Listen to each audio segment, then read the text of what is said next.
Man like Robbie, welcome along to MLR Daily. A manager who's under some serious pressure at the moment is Slaven Bilic of West Ham United. Yet another defeat for them the other night against Arsenal, and he's under a lot of pressure at the moment. 6 defeats in a row. Now, ordinarily, that means you're gone, you're sacked, you're out of the door. The West Ham board did come out last week and say, listen, they're fully behind the manager. You know, they're sticking by him, but he's got such a massive game this weekend when West Ham take on Swansea at home. And if they lose that game, the speculation going around is that Slaven Bilic will be sacked, dismissed, despite what was said, by the board. And he's under enormous pressure. I mean, listen, we've heard it so many times, boards coming out and saying that they're right behind the manager. Leicester did it with Claudio Ranieri. We're right behind him. Claudio's our man. And within a couple of weeks, he was gone, sacked. And of course, West Ham will be looking at it and thinking to themselves, well, look at the effect that it had, on Leicester. They just gone on a run after that. I think it's 6 games unbeaten. So, and West Ham just cannot afford to be relegated from the Premier League. Their first season in their new stadium. We know how hard it is to get back into the Premier League once you drop. I mean, you can look at teams that have gone down last year like Norwich. They're really struggling. They're probably not going to, hardly likely at all that they're going to come back up this season. Same with Aston Villa, another massive club that have dropped. So Bilic under a lot of pressure to win the game on Saturday against Swansea, also in that relegation zone. And we'll have to watch and see what happens with that. One of the biggest stories this summer is going to be, when it comes to transfers, is going to be all about Antoine Greizmann. Now, Antoine Greizmann has been linked heavily with a move to Manchester United. A lot of people suggesting that, United want to link him up with one of his best mates, which is Paul Pogba, who plays for Manchester United, of course.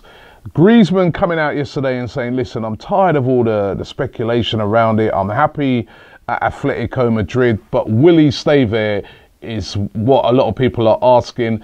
There's also speculation going around today in a lot of the papers suggesting that Greizmann will not be happy to move to Manchester United unless they get Champions League football. As you say, he's suggesting that if they don't get into the Champions League, he won't want to move there because he wants to play Champions League football. And a top player like that wants to be in the Champions League every season. So, again, it's going to be really interesting to see what happens. Look out for that one throughout the summer. That will be the hottest transfer story for sure. Jesse Lingard, Manchester United player, Man United youngsters, come up through the ranks, Man United fan. Well, he'll be really happy and smiling this morning. He's just signed a brand new extension to his contract at Manchester United that will take him through to 2021 and also up his money to about 100 grand a week. So it can't be bad, all right? So Lingard, what I found fascinating, actually, I was looking, Lingard's 24 now. So I look on it, I thought to myself, Lingard's like about 24. So he is moving through to the peak of his career. Now, is he going to start week in, week out at United? Because he doesn't at the moment. He's a kind of a bit part player. He's done well for United. He's scored the goal that won them the FA Cup last season, scored in the League Cup this season. But bit part player, or is he going to get regular football at Manchester United? And of course, he'll be wanting to get into that England squad for the World Cup, next year. He's in it at the moment, but regular football is what gets you starting into that team week in, week out. But Lingard, new contract at Manchester United. Roy Hodgson, the ex-England manager, has got himself a job. And it's not in management. He's going to be acting as a consultant for Melbourne City, that A-League team that over there in Australia.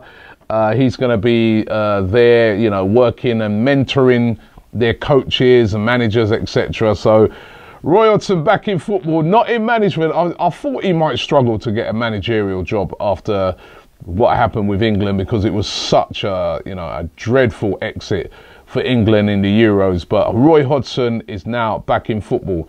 Let's take a look at some of the weekend's fixtures just real quick, just skimming over them. Tottenham playing Watford, you would expect Tottenham to win that game. And if they win that game and Chelsea were to slip up in their game against Bournemouth away, which won't be easy, they could again move within 4 points of Chelsea. Man City taking on Hull City.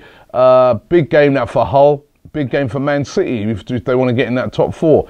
Middlesbrough versus Burnley. Middlesbrough, basically, if they don't win that game, goodbye, they're gone. Stoke versus Liverpool. Can Liverpool beat a smaller team? We'll find out. West Brom versus Southampton. The one that I mentioned earlier. West Ham United at home to Swansea City. Lose that game, it could be bye-bye Bilic. Sunderland at home to Manchester United. Definitely goodbye if they lose this. It's goodbye anyway for them. Everton versus Leicester. That's a really interesting game. Leicester been on fire. Everton's so good at home.